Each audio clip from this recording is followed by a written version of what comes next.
It really is, and of course, you mentioned it. It's such a big event, and the stories that come from that, so interesting. Of course, we really appreciate all of those that did serve as well.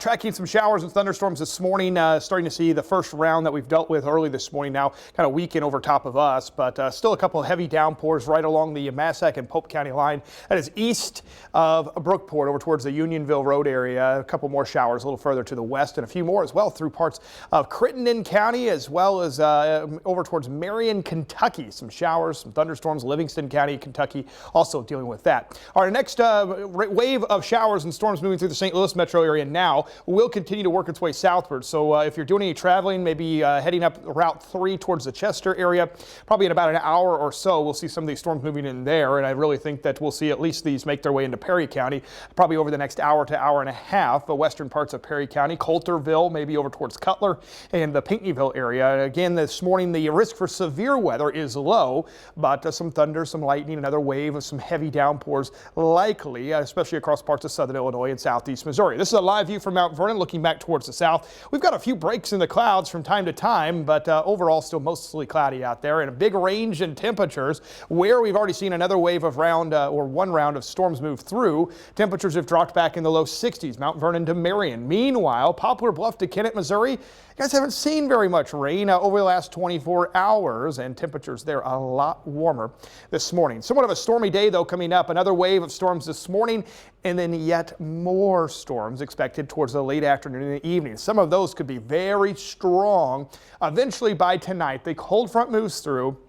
And you know how muggy it's been the last couple of days. We're going to start seeing some of that humidity come down for Tuesday and Wednesday. Some fairly pleasant air going to move in. By the end of the week, though, this boundary lifts right back. That means another surge in humidity by Thursday night and into Friday, and another chance for some showers and storms as well towards the end of this week. There's a wave of storms moving through the St. Louis metro area. The cold front still way out west, western Missouri, parts of Kansas, that will approach our region later on tonight. So we picked this up 7 a.m., so about an hour, say an hour, 15 minutes or so from now. There's that round of storms. Notice as it continues to track south and east, where it kind of falls apart over us. But for some, especially into Illinois and southeast Missouri, we are going to see another wave of showers and storms.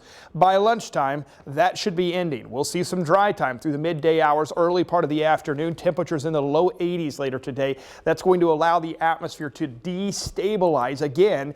And late this afternoon, after 4 o'clock, expecting more storms to develop. These storms could be very strong with large hail, strong winds, the main threat. I can't entirely rule out a tornado or two, but the main threat is going to be large hail and strong winds. By Tuesday morning, that's all out of here. Things finally drying out and quieting down. Winds out of the north on Tuesday will be bringing in some of that less humid air. The Storm Prediction Center keeping much of our region today in a level 2 on a scale of 1 to 5. So again, a chance for some severe storms later on this afternoon. Tuesday, Wednesday, dry days, much more pleasant with the lower humidity. But then here we go towards the end of this week. Showers and storms increasing again. The temperatures on the climb, and so is the humidity. That will stick around through the weekend. Dave, we get into this pattern this time of year, and it's very common where you end up with these showers, these thunderstorms. They can be very difficult to time out, but some of them, of course, during the heat of the day can be extremely strong. I'll tell you what,